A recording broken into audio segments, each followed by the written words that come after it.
नमस्कार, आप सभी का स्वागत है द हिस्ट्री यूट्यूब चैनल में और मैं हूं आपका दोस्त विकास टेकरे। दोस्तों आज मैं आपके लिए कुछ ऐसी फ़िल्में लेकर आया हूं जो सस्पेंस थ्रिल से भरी है और इन फ़िल्मों को टॉप लिस्ट में शामिल किया जाता है इंडियन फ़िल्म्स में। इसलिए आप लोगों को इन फ़िल्मों को देखना बहुत ही ज़्यादा ज़रूरी है अगर आप इंडियन सिनेमा के सच्चे लवर हैं और आपको फ़िल्में देखना पसंद है, ख़ास तौर पर ऐसी फ़िल्में जिन्हें देखने से आप कुछ तो कुछ सीखेंगे, साथ ही साथ आपके दिमाग की बैंड भी बच जाएगी। तो दोस्तों मैं पूरी तरह से तैयार होकर आया हूँ और पूरी तरह से लिस्ट बनाकर और अच्छे से इन सभी फ़िल्मों को देखकर आपके लिए इन फ़िल्मों को लेकर आया हूँ। मैं चाहता तो इन फ़िल्मों के नाम रटकर बिना लिस्ट दिखाए भी आपसे बातें की जा सकती थी, लेकिन यहाँ पर हम लिस्ट के साथ बातें करेंगे ताकि मैं आपको ऑथेंटिक रूप में आपको बहुत अच्छे से चीज़ें डिलीवर कर सकूँ। दोस्तों पहले नंबर पर जो फ़िल्म आती है और शुरुआत में ही मैं आपको बता दूँ कि मैं यहाँ पर किसी भी प्रकार से कैटेगराइज़ नहीं कर रहा हूँ कि 1 नंबर पर ये है, 2 नंबर पर ये है। मैं आपको लगभग 27 से 28 फ़िल्मों के नाम बताऊँगा और आपको इन फ़िल्मों को देखना है और फिर आपको बताना है कि कौन-सी सबसे बेहतरीन मूवी आपको लगी। वापस आकर कमेंट में बताना है। तो आइए शुरुआत करते हैं। दोस्तों पहले नंबर पर आती है अंधाधुन मूवी। दोस्तों आयुष्मान खुराना और राधिका आप्टे साथ ही तब्बू मैम की ये सबसे बेहतरीन फ़िल्म है और ये एक ऐसी सस्पेंस थ्रिल मूवी है कि जब लास्ट में आयुष्मान खुराना अपने पैर से जब कोक की बोतल को लात मारते हैं तो इतना ज़्यादा दिमाग हमारा घूम जाता है कि ओह माय गॉड, हम कितनी खतरनाक मूवी को देख रहे थे। दोस्तों इस फ़िल्म की आप इसी बात से अंदाज़ा लगा सकते हैं कि इस फ़िल्म का जो रीमेक है वो साउथ में भी बनाया गया मैस्ट्रो नाम से, अगर आप चाहें तो उसे भी देख सकते हैं, जहाँ पर आपको नितिन और तमन्ना भाटिया देखने को मिलेंगे। दोस्तों दूसरे नंबर पर जो फ़िल्म आती है उसका नाम है इरुल। फ़हद फ़ाज़िल की ये one of the best movie है। वैसे तो इनकी सभी फ़िल्में बहुत अच्छी होती हैं और इस लिस्ट में हम 2 से 3 फ़िल्मों को इनकी शामिल कर रहे हैं, लेकिन इरुल इनकी बहुत अच्छी फ़िल्म है जहाँ पर आपको ये कन्फ्यूज़न लास्ट तक बनी रहती है कि मकान मालिक कौन है और गेस्ट कौन है, और इतनी ज़्यादा कन्फ्यूज़न होती है कि आप भी वही करते जो हीरोइन करती है और हीरोइन क्या करती ये देखने के लिए आपको फ़िल्म देखना होगा। हे भगवान! दोस्तों इसके बाद में देखिए तीसरे नंबर पर जो आती है फ़िल्म फॉरेंसिक। दोस्तों मलयालम इंडस्ट्री से एक और मास्टरपीस मूवी है और यहाँ पर आपको टोबिनो थॉमस देखने को मिलेंगे। दोस्तों कहानी ऐसी है कि एक फॉरेंसिक ऑफिसर कैसे फॉरेंसिक की मदद से किसी केस को सॉल्व करता है, यहाँ पर काफ़ी डिटेल में आपको दिखाया गया है। यहाँ पर न केवल आप फॉरेंसिक के बारे में काफ़ी अच्छे से समझेंगे, साथ ही साथ आप जो पुलिस सिस्टम है उसे भी समझेंगे और एक बहुत ही ज़्यादा सस्पेंस थ्रिल मूवी आपको देखने को यहाँ पर मिलने वाली है। दोस्तों इसके बाद में जो हमारी अगली फ़िल्म आती है चौथे नंबर पर वो है हिट द फर्स्ट केस और ये काफ़ी अच्छी मूवी है, अननोन बॉडीज़ के बारे में है और इसको जब सॉल्व करते हैं तो काफ़ी मज़ा आता है। हिट द सेकंड केस और हिट द थर्ड केस भी आ चुकी है, लेकिन यूट्यूब पर सिर्फ hit the first case he available है। दोस्तों इसके बाद में आती है द डिजिटल ट्रैप। दोस्तों एक आदमी को पता लगता है कि उसकी वाइफ़ का किसी ने एमएमएस बना लिया है पानी नहाते समय और उसे कोई वायरल करने की धमकी दे रहा है और उसे ब्लैकमेल कर रहा है। तो अपनी पत्नी को बिना बताए, ताकि उसे शर्मिंदगी ना हो, बिना उसे बताए वो कैसे उस व्यक्ति को पकड़ता है और कैसे उसका करता है काम तमाम, ये देखने के लिए आपको इस फ़िल्म को देखना पड़ेगा द डिजिटल ट्रैप। और इसके बाद में एक आती है रत्सानन। दोस्तों ये साउथ की one of the best suspense thriller movie है और कठपुतली नाम से इसका बॉलीवुड में ऑफिशियल रीमेक अक्षय कुमार बना चुके हैं और ये बहुत अच्छी मूवी है। छोटी बच्चियों की लाश मिलती है बहुत ही कटी-पीटी हालत में और उनके साथ में एक डॉल का बहुत ही अजीब सी शक्ल बनाए एक डॉल का गला भी मिलता है और ये फ़िल्म काफ़ी ज़्यादा डरावनी है और बहुत ही ज़्यादा सस्पेंस थ्रिल से भरी हुई है। दोस्तों इसके बाद में आती है टडम। यहाँ पर 2 जुड़वा भाइयों की कहानी है और दोनों के क्राइम की से जुड़ी कहानी है ये, और फ़िल्म के लास्ट में बताता है कि ये फ़िल्म कई रियल इंसिडेंट से इंस्पायर्ड है, यानी कि ऐसी कई सच्ची घटनाएँ घटित हो चुकी हैं। और साथ ही साथ इस फ़िल्म की सबसे अच्छी बात ये है कि एक्टिंग इतनी ज़्यादा दमदार है कि आपको ये समझ में नहीं आता है कि एक भाई कौन-सा है और दूसरा भाई कौन-सा है, और लास्ट में आपको बहुत मज़ा आता है जब सस्पेंस खत्म होता है। दोस्तों इसके बाद में जो आती है एक अगली फ़िल्म हमारे 8वें नंबर पर वो है nail polish. Nail polish Arjun Rampal sir की one of the best movie है और यहाँ पर एक सामाजिक कार्यकर्ता पर ये आरोप लगता है कि वो छोटी बच्चियों के साथ में और बच्चों के साथ में ज़बरदस्ती यौन संबंध बनाता है और उनकी हत्या कर देता है। किस तरह से अर्जुन रामपाल उसे बचाते हैं और किस तरह से लास्ट में जब वो इस तरह से नज़रें उठाकर देखता है तो जो सस्पेंस क्रिएट हमारे दिमाग में होता है वो बहुत ही ज़्यादा ना सुलझाने वाली पहेली के रूप में सामने आता है, और जब आप कमेंट बॉक्स में पढ़ते हैं और समझते हैं तब पता चलता है कि हम क्या देख रहे थे। शुरुआत में जो फ़िल्म एक बहुत ही सामान्य सी लगती है, लास्ट में जाकर वो एक बेहतरीन फ़िल्म में तब्दील हो जाती है। इसके बाद में दोस्तों जो अगली फ़िल्म आती है वो है कहानी पार्ट 1। दोस्तों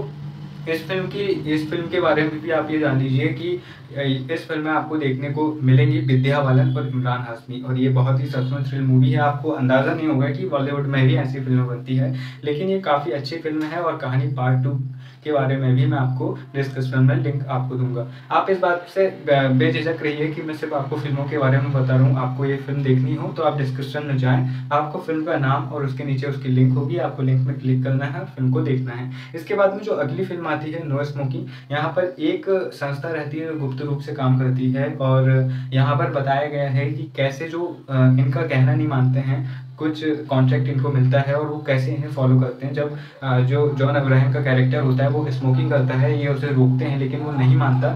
फिर उसके बाद में कैसे एक ऐसी संस्था होती है जो आत्माओं को कैद कर लेती है अगर उनकी बात को नहीं मानते। तो बहुत ही अजीब और गरीब फ़िल्म है, इसको ज़रूर देखिएगा। अजीब फ़िल्म है, बहुत गरीब तो नहीं है, लेकिन देखिएगा।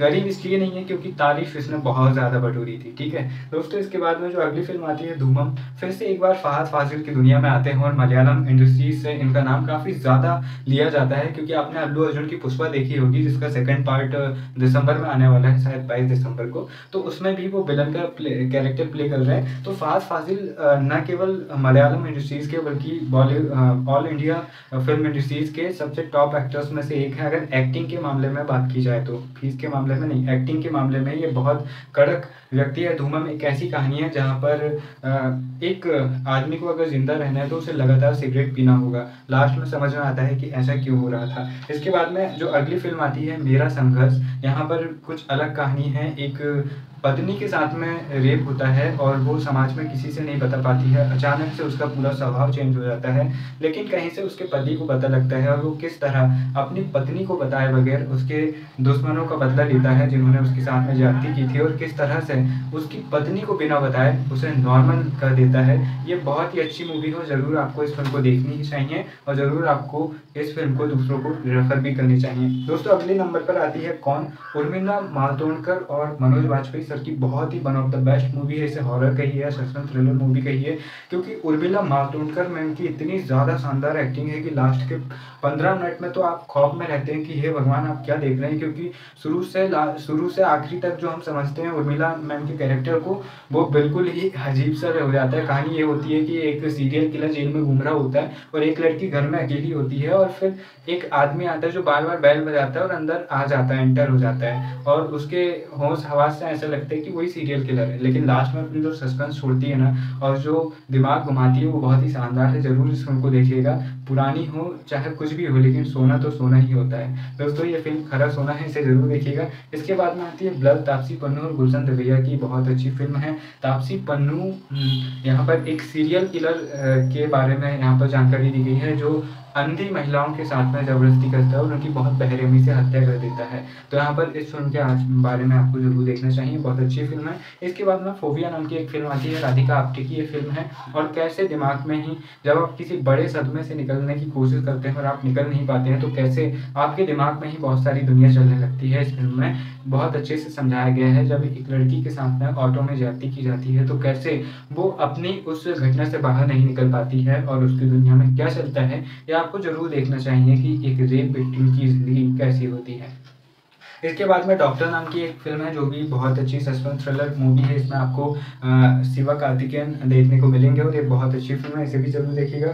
इसके बाद में अथिरन आती है, तो ये भी एक बार फिर से फहद फाजिल की मूवी है और इसमें आपको साई पल्लवी भी देखने को मिलेगी। साई पल्लवी यहाँ पर पागल होती है और फहद फाजिल कैसे उन्हें ठीक करते हैं और कैसे पागल खाने से बाहर निकालते हैं उसकी यहाँ पर कहानी बताई गई है। साथ ही लास्ट में जब आपको पता लगता है कि भैया यहाँ पर दोनों कुछ और थे तो बिल्कुल से आप सन्न हो जाते हैं। कुछ ऐसी ही फिल्में मैं आपके लिए लेकर आया हूँ। ऐसी फिल्में मैं आपके लिए बिल्कुल भी लेकर नहीं आया हूँ जो कहीं से भी मैंने उठाकर ले आया हूँ क्योंकि मुझे वीडियो बनाना है, क्योंकि मुझे व्यूज़ चाहिए। तो ऐसा बिल्कुल भी नहीं है। मैंने उन फिल्मों को लेकर आया हूँ जो बहुत सारे लोगों द्वारा पसंद की गई हैं और मुझे खुद भी पर्सनली ये फिल्में बहुत अच्छी लगी हैं। दोस्तों अच्छी फिल्मों के दो तरीके से आप पता कर सकते हैं। पहला तो ये कि स्टोरी या कैरेक्टर कैसा है, और दूसरा ये सबसे सही आप कमेंट बॉक्स में जाइए और शुरुआत की जो 10 कमेंट होती हैं, 10 में से अगर 8 कमेंट भी उस फ़िल्म की तारीफ़ में है, तो मान जाइए कि वो फ़िल्म बहुत अच्छी है। और 10 में से 1-2 ही कमेंट उसकी तारीफ़ में है, बाकी कमेंट में ये लिखा है कि भगवान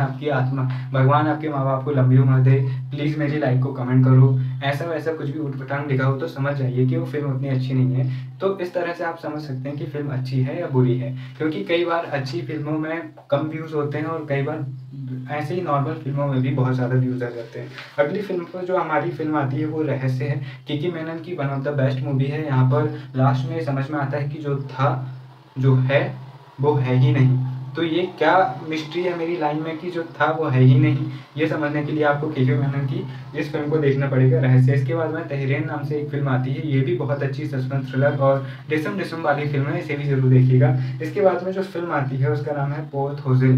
दोस्तों ये फ़िल्म आपको यूट्यूब पर नहीं मिलेगी, इसे आपको सोनी लिव पर देखना पड़ेगा और ये काफ़ी ज़्यादा सस्पेंस थ्रिल से भरी हुई फ़िल्म है और ये फ़िल्म जो है ये मलयालम सिनेमा से निकली हुई है। इसके बाद में दोस्तों जो फ़िल्म अगली आती है वो है अंकुर अरोड़ा मर्डर केस। कैसे एक हॉस्पिटल सिस्टम मिलकर एक बच्चे की जान ले लेता है और किस तरह से अपने आप को सही साबित करने की कोशिश करता है। ये कहानी आपके जीवन से भी रिलेट होती है, क्योंकि कई बार जब आप इस फ़िल्म को देखने के बाद में सोचेंगे, जब आप अस्पताल जाएँगे तो आप घबराएँगे कि कहीं ऐसा आपके साथ तो नहीं होगा। वो क्या नहीं होगा ये जानने के लिए आपको इस फ़िल्म को देखना होगा। दोस्तों इसके बाद में जो 22वें नंबर पर हमारी फ़िल्म आती है वो रन बेबी रन है। अचानक से एक लड़की कार में मिलती है, व्यक्ति सन्न हो जाता है जब उससे पूछता है कि तुम मेरी कार में कैसे आई? तो उससे मदद माँगती है, ज़बरदस्ती उसके फ्लैट में घुस जाती है और कहती है कि बस मैं 2 घंटे बाद चली जाऊँगी। जब व्यक्ति की नींद गहरी लग जाती है और जब वो सुबह उठकर देखता है तो लड़की मरी पड़ी हुई होती है और कुछ लोग उस लड़की की फ़ोटो उस लड़के के साथ खींचकर और उसकी शादीशुदा ज़िंदगी को भी तबाह कर देते हैं। फिर वो उस लड़की की लाश को कैसे दबाता है और किस तरह से फिर नई जड़ें निकल कर आ जाती है और फिर वो कैसे पता लगाता है कि इस लड़की को क्या समस्या थी और किसने इसे मारा है। ये काफ़ी बहुत ही ज़्यादा इंटरेस्टिंग है, क्योंकि लास्ट में रिज़ल्ट निकल कर आता है और जो समस्या हमारे देश की सामने आती है वो बहुत ही भयानक और त्रासदीपूर्ण है। दोस्तों इसके बाद में 23 नंबर की जो फ़िल्म है वो 706 रूम नंबर 706 है। रूम नंबर 706 की कहानी क्या है? अतुल कुलकर्णी इस फ़िल्म में है। आपको इस फ़िल्म को देखनी चाहिए और दिव्या दत्ता भी आपको इस फ़िल्म में देखने को मिलेंगी। फ़िल्म में कोई बड़े एक्टर नहीं है, लेकिन इसकी स्टोरी मास्टरपीस टाइप की है, क्योंकि यहाँ पर बहुत सारी चीज़ें आपको देखने को मिलती हैं। दोस्तों इसके बाद में खतरनाक मूड एक फ़िल्म है। इसकी जो कहानी है वो उतनी ज़्यादा नई नहीं है, लेकिन फिर भी एक थ्रिल मूवी है। अगर आप देखना चाहें तो इसे देख सकते हैं। यहाँ पर कहानी ये है कि कैसे एक आदमी जेल गया। वो जेल क्यों गया? क्योंकि उसके बच्ची के साथ में रेप हुआ था और किस तरह से वो उनका पता लगाता है। तो यहाँ पर इतना ही सस्पेंस थ्रिल है, स्टोरी नहीं है, लेकिन सस्पेंस थ्रिल नया है, ठीक है।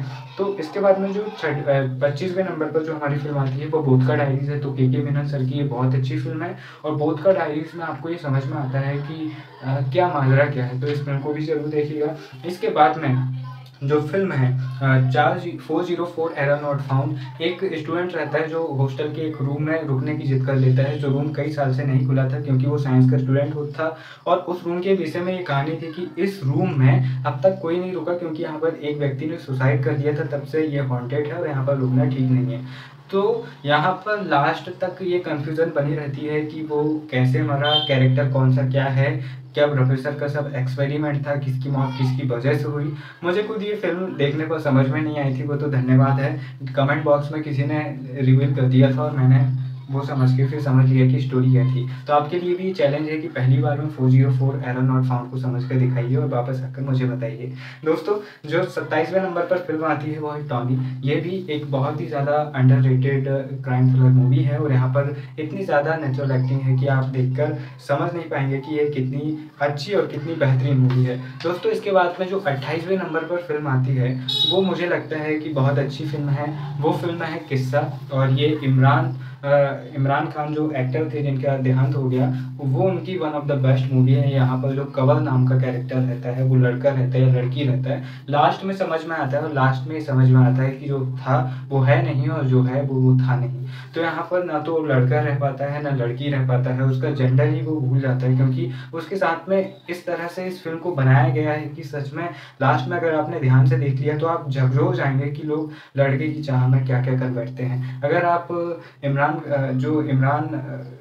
खान है, शायद मैं उनका नाम भी भूल सकता हूँ। तो उनकी जो सबसे अच्छी फ़िल्म है वो आप अगर देखना चाहें तो वो एक फ़िल्म और है लंच बॉक्स करके, वो भी फ़िल्म आप देख सकते हैं। तो इस तरह से मैंने आपको 28 से 30 फ़िल्मों के बारे में बता दिया हूँ और बिल्कुल भी चिंता करने की, घबराने की ज़रूरत नहीं है, क्योंकि इन सभी फ़िल्मों की जो लिंक है वो मैं आपको डिस्क्रिप्शन बॉक्स में दूँगा। अगर बस आपको क्या करना है कि डिस्क्रिप्शन बॉक्स में जाना है और फ़िल्म में क्लिक करना है और फ़िल्म को देखना है, एन्जॉय करना है। वापस आकर I am in movie theatre करके एक प्लेलिस्ट है, वहाँ पर से और भी फ़िल्मों को सर्च करके देखना है। दोस्तों, मन की शांति पाने का तरीका है कुछ चीज़ों को नज़रअंदाज करना भी सीखें। आप हर चीज़ पर गौर नहीं फरमा सकते। अपनी ज़िंदगी में उन लोगों से मतलब रखिए जिनके कुछ कहने या कुछ करने से आपकी ज़िंदगी पर फ़र्क पड़ता है, वरना दुनियादारी जाने दीजिए, आप अपनी ज़िंदगी जिए और उन लोगों की भी उन्हीं बातों को अंदाज़ में लीजिए, उन्हीं बातों पर अपना ध्यान दीजिए जो बातें सच हो, ऑथेंटिक हो और आपको सच में वैसा बनना चाहिए। तो बस यही है कि अगर दुनिया जीना है तो नज़रें इधर-उधर ना करके सीधे करिए, खुद को देखिए, अपनों को देखिए, प्यार दीजिए और प्यार दीजिए, बस जीते रहिए बिंदास तरीके से। फिर मिलता हूँ अपने किसी और वीडियो में। अगर वीडियो बोरिंग लगा हो या लंबा हो गया हो तो उसके लिए माफ़ी चाहता हूँ। जय हिंद।